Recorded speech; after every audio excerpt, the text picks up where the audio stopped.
Some sad and tragic news in the world of pro wrestling and WWE in particular, as superstar Billy Graham, one of the early WWE champions, has passed away. Superstar Billy Graham wasn't just a wrestler, he was actually a bodybuilder who was a training partner of Arnold Schwarzenegger and would actually revolutionize the interview and physique aspects of the pro wrestling industry and the charismatic style, basically paving the way for people like Hulk Hogan, Jesse the Body Ventura, Scott Steiner, and Ric Flair. Anyway, Billy Graham, or as he was born, Eldridge Wayne Coleman, was born in a working class family in Phoenix, June of 1943, and was attracted to weightlifting by the 5th grade and all that. He actually became a devout Christian as a teenager and would incorporate feats of strength into his sermons.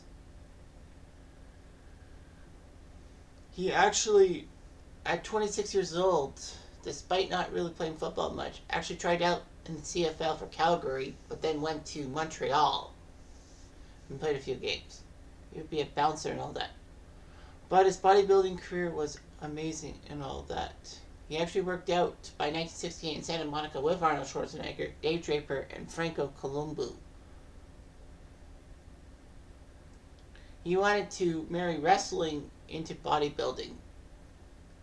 Well, bodybuilding into wrestling and all that. In 1980, he actually took part in World's Strongest Men and took 7th place, which wasn't that bad. Anyway, his early professional wrestling career started by 1969 for Stampede Wrestling, the famous thing in Alberta.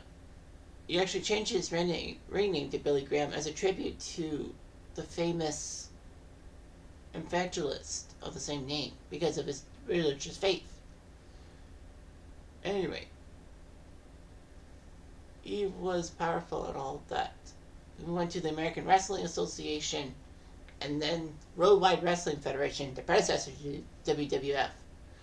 In October 1975, he made his debut as he and Spiros Arion as a tag team defeated Bruno Sammartino and Dominic DeNucci in a tag team match.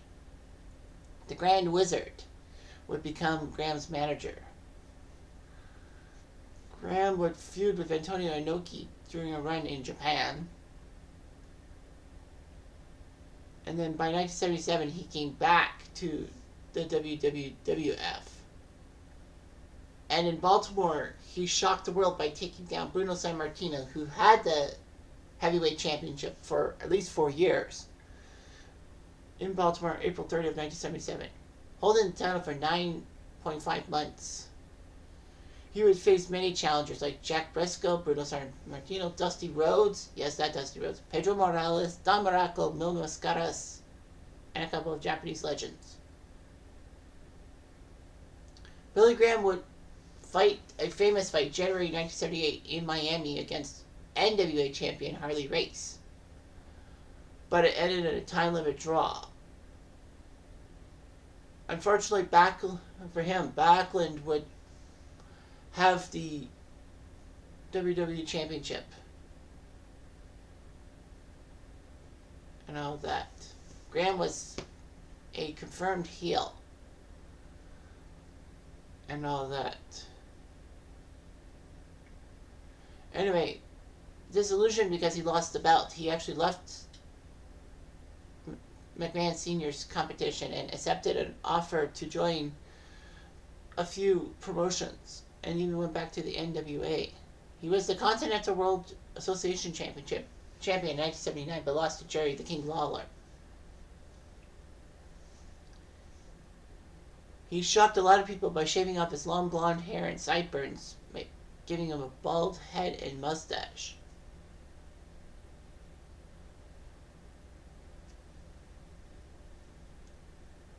A lot of people said that with him off the face of the earth by 1981, working in Phoenix and all that, and wrestling only 3 times, they thought he died of cancer.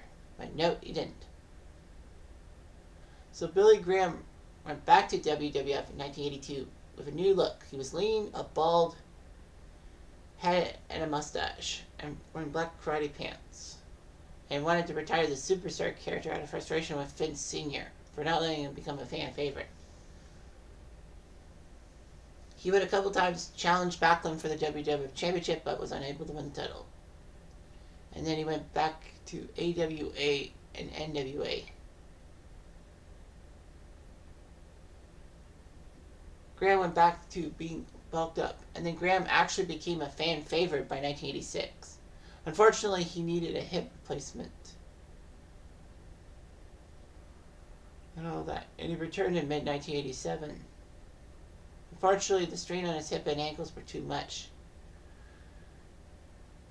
And it just didn't work out. But he would work as a commentator for the WWF. In particular, the first ever SummerSlam in 1988, he was the color commentator to Gorilla Monsoon. People forget about that, because Jesse the Body Ventura was actually the special guest referee for the match between the Mega Powers, that's Hogan and Savage, against DiBiase and, I would say Andre the Giant, but I'm probably wrong. Anyway, Billy Graham was inducted to the WWE Hall of Fame class in 2004, the night before WrestleMania 20, by Triple H. Unfortunately, Graham would sell his WWE Hall of Fame ring to purchase anti-rejection medications to treat his liver transplant. He would do some things and all that. He had a DVD out in 2006 called, I can't remember what it was, but it's like Superstar Born Too Soon. I can't remember the DVD title off the top of my head. Anyway, the legacy was huge because of people like Ric Flair, Scott Steiner, Triple H, Hulk Hogan, and Jesse the Body Ventura about their looks and styles, about Billy Graham's muscular stuff. All that. Anyway. Yeah. 20 years too soon. The Superstar Billy Graham story. My apology. Superstar Billy Graham would also be known for the whole thing with the steroid trial. By 1990, he would tell Inside Edition that Hulk Hogan was shooting up with steroids and all that. And it just hurt too much.